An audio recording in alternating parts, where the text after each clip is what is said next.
Hello दोस्तों, आज हम पार्ट 5 शुरू करने जा रहे हैं। हमने part 1 union territory, part 2 citizenship, part 3 fundamental rights, part 4 DPSP और पार्ट 4A फंडामेंटल ड्यूटीज खत्म कर लिया है। आज हम पार्ट 5 शुरू करेंगे। पार्ट 5 जो यूनियन के बारे में है उसे 5 चैप्टर्स में डिवाइड किया गया है। चैप्टर 1, चैप्टर 2, चैप्टर 3, चैप्टर 4 और चैप्टर 5। तो चलिए शुरू करते हैं। चैप्टर्स का डिवीजन। चैप्टर 1 में यूनियन एग्जीक्यूटिव, चैप्टर 2 में पार्लियामेंट, चैप्टर 3 में प्रेसिडेंट की लेजिस्लेटिव पावर, चैप्टर 4 में यूनियन जुडिशरी और सुप्रीम कोर्ट और चैप्टर 5 में CAG controller and auditor general of India के बारे में बताया गया है। यूनियन एग्जीक्यूटिव के मेंबर्स। यूनियन एग्जीक्यूटिव में president, vice president, prime minister और उनकी काउंसिल ऑफ मिनिस्टर्स और अटॉर्नी जनरल शामिल हैं। आज के लेक्चर में हम प्रेसिडेंट और वाइस प्रेसिडेंट के बारे में पढ़ेंगे। यूनियन एग्जीक्यूटिव आर्टिकल 52 से 78 के बीच में है। पार्लियामेंट 79 से 122 के बीच में है। प्रेसिडेंट की लेजिस्लेटिव पावर, जिसे ऑर्डिनेंस भी कहते हैं, आर्टिकल 123 में है।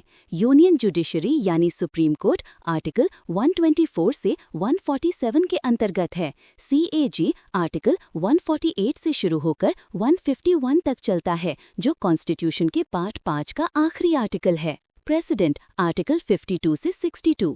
आर्टिकल 52 में कहा गया है कि भारत का एक प्रेसिडेंट होगा। ये प्रेसिडेंट के ऑफिस के एस्टैब्लिशमेंट के बारे में है।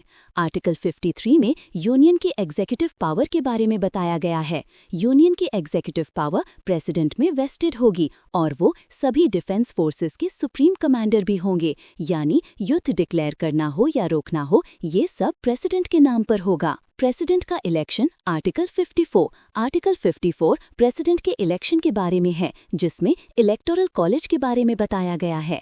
इलेक्टोरल कॉलेज का मतलब है कि कौन कौन इलेक्शन में पार्टिसिपेट करेगा। सभी इलेक्टेड MPs और MLAs इसमें शामिल होते हैं। नॉमिनेटेड MPs और MLAs इसमें पार्टिसिपेट नहीं करते हैं। Manner of election article 55। Article 55 president के इलेक्शन के तरीके के बारे में है। प्रेसिडेंट का इलेक्शन इनडायरेक्ट इलेक्शन और प्रोपोर्शनल रिप्रेजेंटेशन के थ्रू होता है।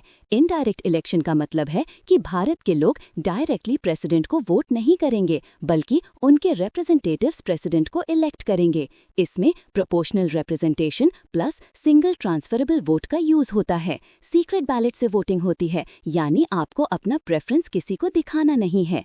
इसमें 50 प्रपोजर्स और 50 सेकेंडर्स होने चाहिए। Kota for election. प्रेसिडेंट को इलेक्शन जीतने के लिए कितना कोटा सिक्योर करना होता है, इसके लिए फॉर्मूला है total votes divided by number of vacancies +1 यानी टोटल वोट्स को 2 से डिवाइड करके उसमें 1 ऐड करना है। हर MLA के वोट की वैल्यू स्टेट की टोटल पॉपुलेशन और MLAs की संख्या पर डिपेंड करती है। हर MP के वोट की वैल्यू सभी MLAs के वोट्स की टोटल वैल्यू पर डिपेंड करती है। Term of office article 56। Article 56 president के ऑफिस के टर्म के बारे में है। प्रेसिडेंट का टर्म 5 साल का होता है। अगर उन्हें रेजिग्नेशन देना हो तो वो वाइस प्रेसिडेंट को दे सकते हैं। री इलेक्शन एलिजिबिलिटी आर्टिकल 57। आर्टिकल 57 में बताया गया है कि भारत में एक प्रेसिडेंट कितनी भी बार इलेक्ट हो सकते हैं, यानी कोई भी व्यक्ति कितनी भी बार प्रेसिडेंट बन सकता है। USA में ऐसा नहीं है, वहाँ एक प्रेसिडेंट मैक्सिमम 2 बार ही प्रेसिडेंट बन सकता है। Qualifications article 58। आर्टिकल 58 में प्रेसिडेंट के इलेक्शन के लिए क्वालिफिकेशंस के बारे में बताया गया है।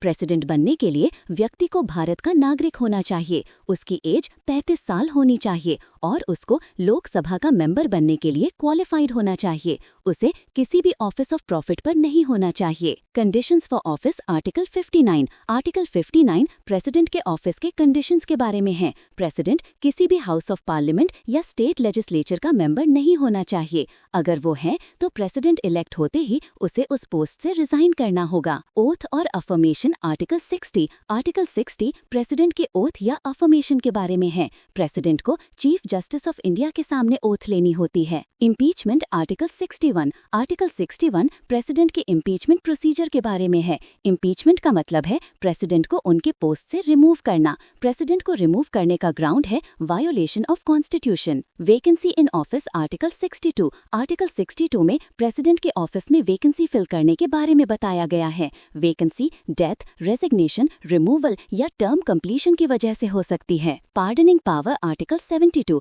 आर्टिकल 72 प्रेसिडेंट की पार्डनिंग पावर के बारे में है। President pardon, commute, remit, respite और रिप्राइव कर सकते हैं। वाइस प्रेसिडेंट आर्टिकल 63 से 71। आर्टिकल 63 में कहा गया है कि भारत का एक वाइस प्रेसिडेंट होगा। आर्टिकल 64 में बताया गया है कि vice president council of states यानी राज्यसभा के एक्स ऑफिशियो चेयरमैन होंगे। Vice president as president article 65। Article 65 में बताया गया है कि वाइस प्रेसिडेंट प्रेसिडेंट की तरह एक्ट कर सकते हैं और उनके फंक्शंस को डिस्चार्ज कर सकते हैं जब ऑफिस में कैजुअल वैकेंसी हो या प्रेसिडेंट एब्सेंट हो। Election of VP article 66। Vice president का इलेक्शन भी प्रोपोर्शनल रिप्रेजेंटेशन और सिंगल ट्रांसफरेबल वोट से होता है। Qualifications for VP article 67। Vice president भी भारत का नागरिक होना चाहिए, उसकी एज 35 साल होनी चाहिए और उसको राज्यसभा का मेंबर बनने के लिए क्वालिफाइड होना चाहिए। उसे किसी भी ऑफिस ऑफ प्रॉफिट पर नहीं होना चाहिए। Removal of VP article 68। Vice president को रिमूव करने का रेजोल्यूशन राज्यसभा में ही ओरिजिनेट हो सकता है, जिसे इफेक्टिव मेजॉरिटी से पास करना होता है, फिर लोकसभा को उसे सिंपली अग्री करना होता है। Oath and affirmation article 69। President vice president को ओथ एडमिनिस्टर करते हैं। Disputes article 71। आर्टिकल 71 में बताया गया है कि प्रेसिडेंट और वाइस प्रेसिडेंट के इलेक्शन से रिलेटेड किसी भी डिस्प्यूट को सिर्फ सुप्रीम कोर्ट ही डील कर सकता है। Thanks for watching. वीडियो अच्छा लगा तो लाइक करो, फ्रेंड्स के साथ शेयर करो और चैनल सब्सक्राइब करो। अपने क्वेश्चंस और फीडबैक कमेंट्स में भेजो। एसएससी प्रेप के लिए बेस्ट ऑफ लक। अगले वीडियो में मिलते हैं।